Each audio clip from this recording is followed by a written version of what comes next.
அருட்பெருஞ்சோதி அருட்பெருஞ்சோதி தனிப்பெரும் கருணை அருட்பெருஞ்சோதி. அன்பு ஆண்மனையம் கொண்ட நம்மவர்களே, வணக்கம் வணக்கம். வாழ்க வளமுடன். வள்ளல் பெருமான் ஒருமையுடன் நினது திருமலரடி நினைக்கின்ற உத்தமதம் உறவு வேண்டும்ன்றார். எப்பேற்பட்ட உறவு சொல்றாரு? ஒருமையுடன் ஆண்டவனை நினைக்கணும். ஒருமையுடன் நினது உன்னை நினைக்கணும் அப்படின்றார். உன்னுடைய திருமலரடியை நினைக்கணும். அப்பேற்பட்டவங்க தான் அந்த உறவு தான் ஆண்டவன் ஏற்றுக்கொள்வான் அப்படின்றார். அவர் தான் உத்தமர் என்றார். உள்ளொன்று வைத்து புறமொன்று பேசுவார், அந்த உறவு களவாமை வேண்டும் அப்படின்றார். இப்போ நிறையா பேர் அப்படி தான் செய்வாங்க. நம்மகிட்ட ஒரு மாதிரியாக பேசுவாங்க, அப்படி போயிட்டு ஒரு மாதிரியாக பேசுவாங்க. அது 180 பேர் அப்படி தான் பேசுகிறாங்க. கேட்டால் எங்களுடைய இயல்பு அப்படின்றாங்க. நான் அப்படி தான் பேசுவோன்றாங்க. நான் நிறைய பேரை கேட்டேன், என்கிட்ட ஒரு மாதிரியாக பேசுகிறீங்க, அப்படி போய் ஒரு மாதிரியாக பேசுகிறீங்களே அப்படின்னு கேட்கும்போது, அது எங்களுடைய இயல்பு பணம் அப்படின்றாங்க. அப்போ சேர்த்தான் விடு, அதான் இயல்புன்றாங்க. அதான் அப்பேற்பட்ட உறவு வேண்டான்றார். உள்ளொன்று வைத்து புறம் ஒன்று பேசுவார், உறவு களவாமை வேண்டும். அப்படி போட்டு மூடுப்பா அந்த உறவை அப்படின்றார். பெருமை பெரும் நினது புகழ் பேச வேண்டும்.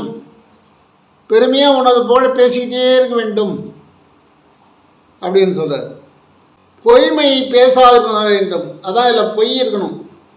பொய்யே பேசக்கூடாது. பொய்யங்க இருக்கக்கூடாது. பொய் இருந்தால் அதுக்கு நம்ம லாய்க்கு இல்லை. மெய்தான் பேசணும். பொய்மை பேசாதிருத்தல் வேண்டும். மெய்தான் பேச வேண்டும். பெருநெறி பிடித்தொழுக வேண்டும். பெருநெறி பிடித்தொழுக வேண்டும். இதுதான் பெரிய நெறி. சில பேர் பெருநெறினா போட்டு குழப்பிட்டு இருக்காங்க. என்ன பெருநெறி, என்ன தான் சொல்கிறாரு அப்படின்னு. இந்த உள்ள ஒன்று வெளியே ஒன்று வச்சுன்னு பேசக்கூடாது. இறைவன் ஒருவன் தான், அவன் அருவமாக இருக்கின்றார். அது எங்கே இருக்கின்றான்னு முன்னோர்கள் சொல்லியிருக்காங்க. அந்த இடத்த நம்ம கருதி வழிபடணும். சும்மா இருக்கிற நேரத்தில் நம்ம மனசுக்குள்ளே இந்த உடம்பு நான் அல்ல, மனசு நான் அல்ல, இது ஓடிக்கிட்டே இருக்கணும். சதா இது ஓடிக்கிட்டே இருக்கணும். அதான் இடைவிடாது இறைவனுடைய சிந்தனையில் இருக்க வேண்டும் அப்படின்றார். அதுதான் பெரிய நெறின்றார். நெறினா இதாம்ப பெரிய நெறி. பொய் பேசாத இருக்கிறீங்க, போல் சொல்லாமல் இருக்கிறீங்க, நேர்மையாக இருக்கிறீங்க, நீங்கள் இறைவனுடைய செல்ல பிள்ளைகள் அப்படின்றார். மருவு பெண்ணாசையை மறக்க வேண்டும் அப்படின்றார். அதாவது மருவு பெண்ணாசைன்னா மறக்க வேணும்னு சொன்னால், இப்போ நம்மவர்கள் நிறைய பேர் என்ன சொல்கிறாங்க, திருமணம் வேண்டாம் அப்படின்னு சொல்கிறாங்க. அப்படி சொல்லலை அவர் சொல்கிறது, எதிர்கொள்வோரை யாரை பார்த்தாலும் பாதத்தை பாருங்கள், அவங்க முகத்தையோ மற்ற இடங்களையும் நம்ம பார்க்கக்கூடாது. அந்த ஆசையை நம்ம தூண்டக்கூடாது. அதனால் அந்த இடங்கள்லாம் நம்ம பார்க்கக்கூடாது. மருவு பெண் ஆசையை மறக்க வேண்டும். உன் குடும்பத்தோடு மட்டும் இரு, மற்றவங்கள சகோதரியாக, தாயாக, தங்கையாக பாவிக்க வேண்டும் அப்படின்னு சொல்கிறார். அது சில பேர் என்ன சொல்கிறாங்க, இல்லை பெண்ணாசியை வேணான்னு சொல்லிட்டாரு அப்படின்லாம் ஒரு சிலர் இங்கே விவரம் தெரியாமல் சொல்கிறாங்க. மதி வேண்டும். ஆண்டவன் என்ன சொல்கிறார்? மதி, அறிவு இருந்தால் தான் நம்ம மேல்நிலையை அடைய முடியும். ஊக்கம் வேணும் நமக்கு. அப்போ என்ன சொல்கிறாரு? மதி வேண்டும், நின் கருணை நிதி வேண்டும். மதி வேண்டும், நின் கருணை நிதி வேண்டும். என்ன நிதி? எது? கருணை நிதி. அந்த நிதி வேண்டும், மற்ற நிதிலாம் வேண்டாம். இவங்க சில காலம் கொடுப்பாங்க, நிறுத்திடுவாங்க. அந்த நிதி வற்றாத நிதி எப்பொழுதும் எக்காலத்தும் எவ்விடத்தும் அது மாட்டு வந்துகிட்டே இருக்கும். அந்த கருணை நிதி வேண்டும் அப்படின்றார். இப்போ நம்ம அருளை பெறணும், நம்மக்கிட்ட ஒரு அருள் சக்தி வேண்டும். இதெல்லாம் நம்ம பெற்றோம்னு சொன்னால் நம்ம சுற்றி ஒரு அருள் வட்டம் விழும். அருள் சக்தி விழும். அந்த அருள் சக்தி நம்ம மேல்நிலைக்கு கொண்டு செல்லும். அந்த அருள் சக்தி என்பது மிகவும் அற்புதமானது. என்ன சொல்றாரு? மிகவும் அற்புதமானது. அருள் சக்தினா இதுக்கு இப்போ ஏற்கனவே சொன்ன மாதிரி இந்த உடல் சுத்தம், மெய் சுத்தம் இருக்க வேண்டும், மன சுத்தமாக இருக்க வேண்டும், தூய்மையாக இருக்க வேண்டும், நேர்மையாக இருக்க வேண்டும், இறைவனது பெருமையை பேச வேண்டும். அப்படி இருந்தால் தான் அந்த அருள் சக்தி கிடைக்கும். இது எல்லோருக்கும் எளிதில் கிடைக்காது, எல்லோருக்கும் எளிதில் கிடைக்கிறதில்லை. இது அவ்வளோ சீக்கிரம் கிடைக்கும்னு நினைக்காதீங்க, கிடைக்காது அப்படின்றார். இது கிடைப்பதற்கு முன்ஜென்ம விட்ட குறை தொட்ட குறையால் கிடைக்கும் அப்படின்றார். போன ஜென்மத்திலே நீ சன்மார்க்கத்தில் இருக்கிறியோ, இல்லை பக்தி மார்க்கத்தில் இருக்கிறியோ, இல்லை ஒரு ஞானிங்கள தொடர்பில் இருக்கிறியோ, இல்லை ஆசிரமத்தில் இருக்கிறியோ, எல்லாமே ஒன்று தான். இறைவனை தேடக்கூடிய வழி தான், இறைவனை உணரக்கூடிய வழி தான் எல்லாமே. அப்போ ஏற்கனவே நீ டெபாசிட் பண்ணியிருக்கிற, அப்படி பண்ணியிருக்கிறவங்க மட்டும்தான் அது கிடைக்கும் அப்படின்ற. டெபாசிட் பண்ணவங்களுக்கு தான் கிடைக்கும் அப்படின்னு சொல்கிறார். விட்ட குறை தொட்ட குறை இருந்தால்தான் கிடைக்கும்ன்றார். அது இருந்தால்தான் கிடைக்கும். நாம் அதை பெற வேண்டும் என்றால் என்ன சொல்கிறார்? நாம் அதை பெற வேண்டும் என்றால் இடைவிடாது முயற்சி செய்ய வேண்டும். இதுதான் முக்கியமானது. நினப்பு அந்த நேரம் நினைப்பம் பெருமாளேன்னு சொல்லி பாடுவாங்க ஏற்றப்பாட்டில். எப்போது நினப்பு வர பார்த்து சிறுசேப்பில் இருக்கிறேன் அப்படின்னு நினைக்கக்கூடாது. சதா அந்த சிந்தனையில் இருந்துக்கிட்டே நீ எல்லா வேலையும் செய்யணும் அப்படின்றார். நினப்பு வரும்போது நினைக்கிறதில்லை. ஏன்னா ஏற்றப்பாட்டிலே சொல்லிட்டான், நினப்பு வரும்போது நினைப்பம் பெரும் மாலே அப்படின்னு ஏற்ற நினைப்பாங்களாம். அது மாதிரி நினப்பு வரும்போது சாமி கும்பிட்டாக்கா இந்த நிலையை அடைய முடியாதுன்றார். அதான் இடைவிடாத முயற்சி செய்தல் வேண்டும். இதுக்கு இடமே விடக்கூடாது. இது இந்த பிறவிலே கிடைக்கலாம், இந்த பிறவிலே கூட கிடைக்கலாம், இல்லை அடுத்த பிறவியில் கூட கிடைக்கலாம். அது நம்முடைய முயற்சி, நன்முயற்சியில் இருக்குது. முயற்சி தான் திருவினையாக்கும். இல்லை அடுத்த பிறவிலே கூட கிடைக்கலாம், ஆனால் கண்டிப்பாக கிடைக்கும் அப்படின்றார். தேடல் என்ற பயம் மட்டுமே இருக்க வேண்டும். தேடணுன்ற பயத்தோடு இருக்கணுமா, கிடைக்காதுன்ற பயத்தோடு இருக்கக்கூடாது. தேடணும் அந்த பயத்தோடு இருக்கணுமா. தேடல் என்ற பயத்தோடு மட்டும் இருக்க வேண்டும். இதனை இறை அருளை அடையும் வரை தேடல் என்ற பயணம் இருக்க வேண்டும், நம்பிக்கையோடு இருக்க வேண்டும். எப்படி சொல்றாரு? இறை அருளை பெறும் வரை, எப்போ கிடைக்குமோ அது வரைக்கும் தேடிக்கிட்டே இருக்கணுன்றார். அப்படி விடாமுயற்சி செய்தால் கண்டிப்பாக கிடைக்கும். தெய்வத்தால் ஆகாதெனும் முயற்சி, தெய்வத்தால் கடவுளால் ஆகாதாவிட்டாலும் தெய்வத்தால் ஆகாதெனும் முயற்சி தன் மெய் வருத்த கூலி தரும். 2040 ஆண்டுக்கு முன்னாடி சொல்லிட்டார், தெய்வங்கள் எல்லாம் உங்களை கைவிடலாம், ஆனால் முயற்சி விடாது, உன்னுடைய உழைப்பு விடாது அப்படின்ற. உன்னுடைய உழைப்பு விடவே விடாது, அந்த உழைப்புக்கு தான் அந்த கூலி கிடைக்கும் அப்படின்னு சொல்கிறார். அப்போ இடைவிடாது நம்ம முயற்சி செஞ்சுன்னு இருந்தால் ஏன் கிடைக்காது? இடைவிடாத வள்ளல் பெருமான் முயற்சி செஞ்சார், அடைஞ்சார். திருமூலர் முயற்சி செஞ்சார், அடைஞ்சார். 18 சித்தர்களும் முயற்சி செஞ்சாங்க, அடைஞ்சார். முயற்சி நம்ம முன்னே செஞ்சுருக்காங்கல்ல, அது நம்பிக்கையோடு இடைவிடாத முயற்சி பண்ணணும். அதான் சொல்கிறார், தன் மெய் வருத்த கூலி தரும். அப்படின்னா இப்போ நண்பர்கள் என்ன நினைக்கிறாங்கன்னா, தன் மெய் வருத்தத்துக்கு இறைவா நான் தேங்காயை தலையில் அடிச்சுக்கிறேன் அப்படின்னு தலையில் அடிச்சுக்கிறாங்க. அப்புறம் அந்த வேலெலாம் குத்துறாங்க இப்படி. அப்புறம் டிராக்டர் இழுக்கிறாங்க, கார் இழுக்கிறாங்க, தன்னுடைய உடம்பில் சதையில் அந்த ஊக்க குத்திட்டு கவுரை கட்டி காற்று இதெல்லாம் இழுக்கிறாங்க. காரு இப்படிலாம் இழுக்க ஆரம்பிச்சிட்டாங்க. ஏன்பா இதெல்லாம் இழுக்கிற? அவர் என்ன சொல்கிறாரு, இதெல்லாம் இழுத்தா மட்டும் நீ அருளை பெற முடியாது. அருள் பெறதுக்கு என்ன சொல்கிறாங்க, விடாமுயற்சி பண்ணு, தூய்மை இருக்க வேண்டும், வாய்மை இருக்க வேண்டும், இரக்கம் இருக்க வேண்டும். இது 3 இருக்கணும். நீ பரிசுத்தமானவனாக இருக்க வேண்டும், சுத்தமான ஆளாக இருக்கணும். இறைவன் உன்னை தேடி ஓடி வருவான் அப்படின்ற. வள்ளல் பெருமானுக்கு பசி எடுக்கும்போது ஆகாரம் கொண்டாந்து கொடுக்குறாரு இறைவன். ஞானசம்பந்தருக்கு பசி எடுக்கும்போது ஆகாரம் கொண்டாந்து கொடுக்குறாரு. ஏன் அவங்க இறைவனை தான் கட்டுப்பாட்டில் வச்சுக்கிட்டாங்க. அப்போ இந்த மாதிரி நீங்கள் நன்முயற்சி செய்தால் தன் மெய் வருத்த, இதுவும் ஒரு கஷ்டம்தான். சிவனேரம் இப்படி நேராக நிமிர்ந்து உட்காந்துருக்குறோம், அந்த சிற்சபையை பார்த்துட்டு இருக்கிறோம். உள்ளே இருக்கும்போது உடம்பு நான் அல்ல அப்படின்னு சொல்கிறோம். வெளியே விடும்போது இந்த எண்ணமும் நான் இல்லை.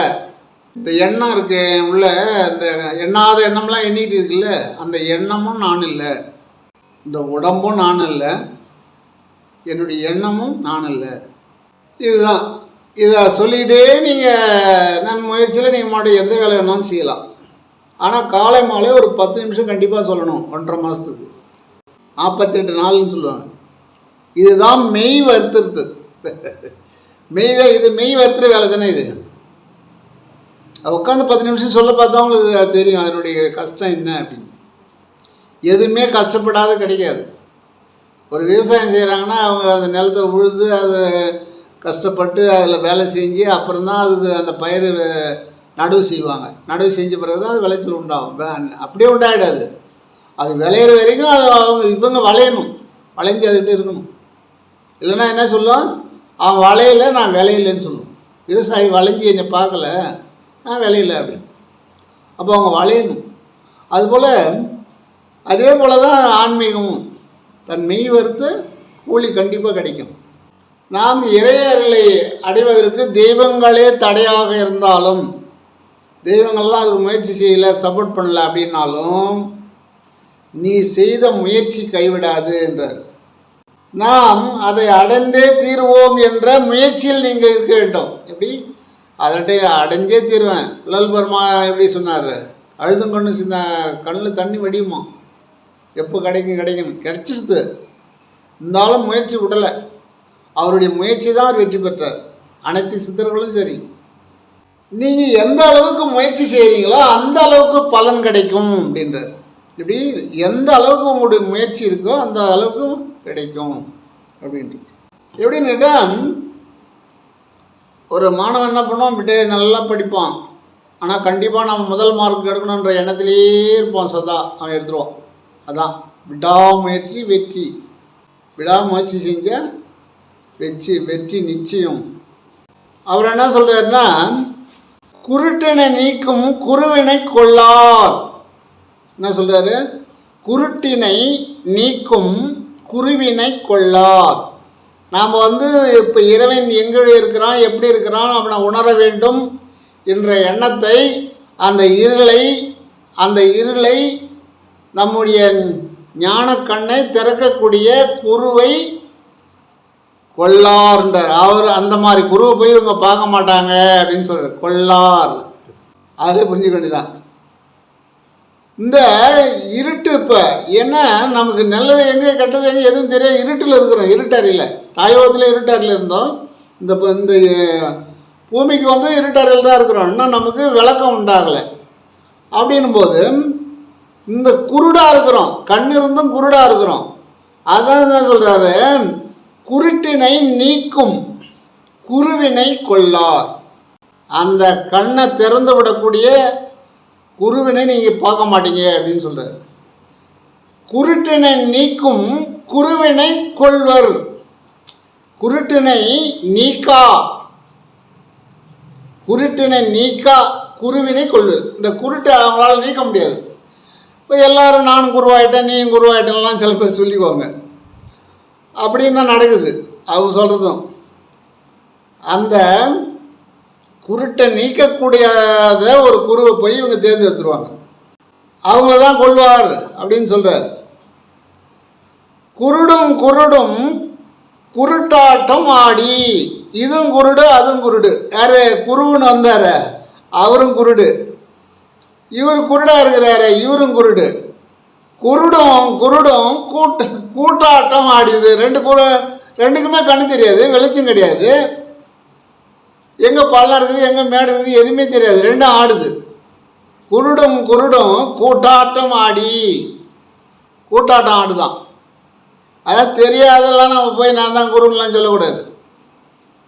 அந்த குருன்ற தகுதி நமக்கு வந்த பிறகு தான் நம்ம நான் தான் அப்போ கூட நான் குருன்னு சொல்லக்கூடாது. வரவங்களுக்கு அந்த குருட்டினை நீக்கலாம், இந்த கண்ணை திறந்து வைக்கலாம்.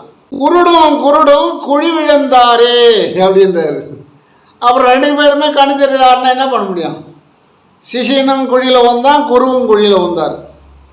ரொம்ப மிக அழகாக எழுதியிருக்கிறார் இது. குருடும் குருடும் குழி விழுந்தாரே, குருடும் குருடும் குருட்டாட்டம் ஆடி கண்ணு தெரியாமல் 2 பேருக்குமே பழம் தெரியாது, மேடு தெரியாது. குருடும் குருடும் குழி விழுந்தார், 2 பேரும் போய் குழியில் விழுந்தாங்க. அப்போ குருவைக்கு நாம் அடைவதற்கு ஒரு மிக சிறப்பான வழி இருக்குது. குருவை தேர்ந்தெடுக்கணும். ஏன்னா குருவை பார்த்த உடனே நமக்கு தெரியும் இவர் நல்ல குருவா என்னன்னு. எல்லோரும் குருன்னா அங்கே போய் நிற்கக்கூடாது. 10 பேர் பார்த்து ஒரு 100 பேர் பரவாயில்லைங்க, நான் ஐயோ சொல்கிறது கரெக்டாக இருக்குது அப்படின்னு சொல்கிறாங்களா, அவங்கள ஏற்றுக்கலாம். சில பேர் 2000 கூட 1500 கூட நான் கண்ணை திறந்து விட்டுறேன்னுவாங்க. அப்படிலாம் இந்த வித்தையை விற்கக்கூடாது. அதான் வித்தையினுடைய ஒரு சட்டம். என் குருநாதர் அப்படி தான் சொன்னார். அவர் யார்கிட்டையுமே காசை வாங்க மாட்டார். ஏன்னு கேட்டால் அந்த காசுக்காக நான் இல்லை, நான் உழைச்சி சாப்பிடுவேன். ஏதோ அந்த கண்ணை திறந்து வச்சேன், அவ்வளோதான். அறிவு விளக்கம் உண்டாச்சு. வித்தையை விற்கக்கூடாதுன்னு சொல்லுவார். அதுவும் அவங்களா ஏதோ கொடுத்தா வாங்கிக்கலாம். ஏன்னுக்கெல்லாம் ஒரு சாப்பாடு போடுறாங்க, அன்னதானம் செய்கிறாங்க, அப்படின்போ அவங்கள பிரியப்பட்டு ஏதோ 10 கொடுத்தாலும் 20 கொடுத்தாலும் வாங்கிக்கலாம். ஆனால் 1500 முதல் படி, 2வது படி 1000 ரூபா, 3வது படி 800 அப்படிலாம் வாங்குறாங்க. 3 படி 4 படின்னு, அது என்ன படின்னு தெரியல. அதுபோல் ஏதாவது சொல்லிடுறது சிலருக்கு கஷ்டமாக பதில் கொடுக்குறாங்க. அது எப்பவுமே தெளிவாக ஏதாவது கிடைக்கிறது தெளிவாக சொல்லிடுது. இது என்ன படி கட்டுற? இறைவனுடைய அருளால் தான் நம்ம குருவன்னு நம்மளுக்கு தேர்ந்தெடுத்துருக்காங்க. அப்போ அவங்களுடைய அறிவு கண்ணை திறக்கத்தானே நம்ம வேலை. இதுனே 1 படி 2 படி 3 படி படிக்கு தகுந்த மாதிரி ஏற்றி இறக்கிறதுலாம் என்ன அது? அதுவும் சொல்லிட்டேன் நான். ஒரு பொது வேலை செய்கிறீங்க, இல்லாதவங்களுக்கு ஆகாரம் கொடுக்குறீங்க, இல்லாத குழந்தைங்களை படிக்க வைக்கிறீங்களோ அவங்க கொடுக்குறத வாங்கிக்கிங்க.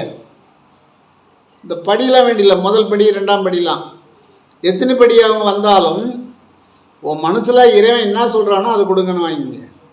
அதுதான் நாம் சமைச்சு மற்றவங்களுக்கு ஆகாரம் கொடுத்தாலும் அவங்களும் நல்லா இருப்பாங்க, நாமளும் நல்லா இருக்கலாம் என்று சொல்லி இதோடு நிறைவு செய்கின்றேன்.